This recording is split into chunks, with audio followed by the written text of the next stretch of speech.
सरकारें आएंगी जाएंगी, पार्टियां बनेंगी बिगड़ेंगी, मगर ये देश रहना चाहिए। जी हाँ, कुछ ऐसी ही सोच रखने वाले व्यक्ति थे स्वर्गीय अटल बिहारी वाजपेयी जी।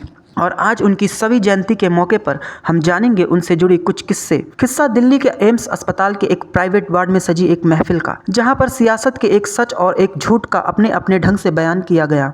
किस्से की शुरुआत दिल्ली से नहीं बेंगलुरु से होती है। साल था 1975 और महीना था जुलाई का। बेंगलुरु की जेल में जनसंघ के तमाम नेता लालकृष्ण आडवाणी, अटल बिहारी वाजपेयी, समाजवादी नेता मधुलिमेह वगैरह बंद थे। इमरजेंसी का दौर था। उन दिनों वाजपेयी की तबीयत बहुत खराब रहा करती थी। डॉक्टरों ने ऊपरी जांच की तो अंदेशा जताया कि इनके अपेंडिक्स में दिक्कत है और ऑपरेशन करना पड़ेगा। अस्पताल में वाजपेयी जी भर्ती किए गए और चीरा लगा तो पता चला कि अपेंडिक्स बिल्कुल दुरुस्त है और दिक्कत किसी और वजह से है। वाजपेयी को दरअसल स्लिप डिस्क की दिक्कत थी, तो सलाह दी गई कि उनका दिल्ली में इलाज करवाया जाए। उन दिनों नेताओं को यह भी लग रहा था कि उन्हें बिना किसी ठोस वजह के जेल में ठूंस दिया गया है, जबकि वो संसद के सदस्य थे, तो क्यों न संविधान द्वारा दी गई शक्तियों का इस्तेमाल किया जाए। और बेंगलुरु की अदालत में बंदी प्रत्यक्षीकरण याचिका दायर कर दी गई। मामले की सुनवाई हुई। अगली तारीख दी गई 17 जुलाई। सरकार को लगा कि संसद के सदस्यों को छोड़ना पड़ेगा, तो एक दिन पहले ही उन्हें रिहा कर दिया गया। सारे नेता जेल से बाहर निकले। वाजपेयी बोले, लाल जी कुछ ठीक नहीं लग रहा है। उनका अंदेशा ठीक था। चंद कदमों के बाद उनको फिर गिरफ्तार कर लिया गया। वाजपेयी और 3 नेताओं को एयरफोर्स के जहाज में बैठाकर दिल्ली के लिए रवाना कर दिया गया और 3 नेता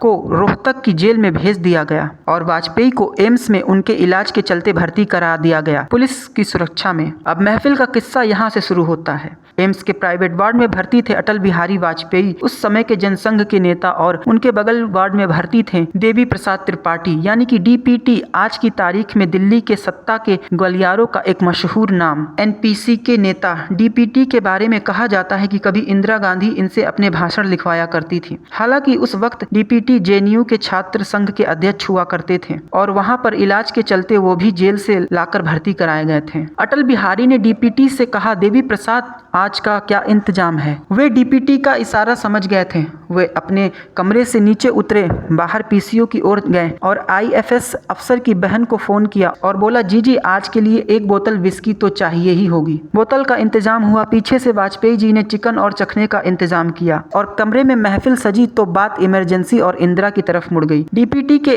थोड़ा सा कुरेदने पर वाजपेयी बोल पड़े, इंदिरा ने अपने बाप नेहरू से कुछ नहीं सीखा। वह आदमी कांग्रेसी था लेकिन डेमोक्रेट था। इंदिरा को बाद में बहुत अफसोस होगा। ये सारा वाक्य विजय त्रिवेदी नाम के एक टीवी पत्रकार ने अपनी किताब में बखान किया। उस किताब का शीर्षक है हार नहीं मानूंगा, एक अटल जीवन कथा। विजय त्रिवेदी वाजपेयी के एक दोस्त के हवाले से ये किस्सा बताते हैं और ये भी लिखते हैं कि वाजपेयी ने डीपीटी से कहा कि मुझे अफसोस है कि मैंने इंदिरा को कभी दुर्गा कहा था। ये भारतीय राजनीति का एक ऐसा सच या ऐसा कथोपकथन है जिसको बार बार दोहराया जाता है। 1971 में बांग्लादेश युद्ध में भारत की जीत के बाद लोकसभा में हुई बहस के दौरान वाजपेयी ने देश की तत्कालीन प्रधानमंत्री इंदिरा गांधी के लिए दुर्गा शब्द का इस्तेमाल किया था, एक उपनाम के तौर पर खुद वाजपेयी इस बारे में क्या कहते हैं, यह दशकों बाद जब वो प्रधानमंत्री थे तब एक और टीवी इंटरव्यू में सामने आया। वे टीवी इंटरव्यू लिया था रजत शर्मा नाम के एक टीवी पत्रकार ने, और जब रजत ने दुर्गा संबंधित सवाल पूछा तो वाजपेयी का कहना था कि मैंने इंदिरा गांधी को कभी दुर्गा नहीं कहा। अखबारों में गलत खबर छपी और जब मैंने अगले रोज का संज्ञान लेते हुए खंडन भेजा तो वो भी छपा, लेकिन पहले वाली खबर में ज्यादा मसाला था, ज्यादा चटपटा माल था, तो उसको पहले पन्ने पर जगह दी गई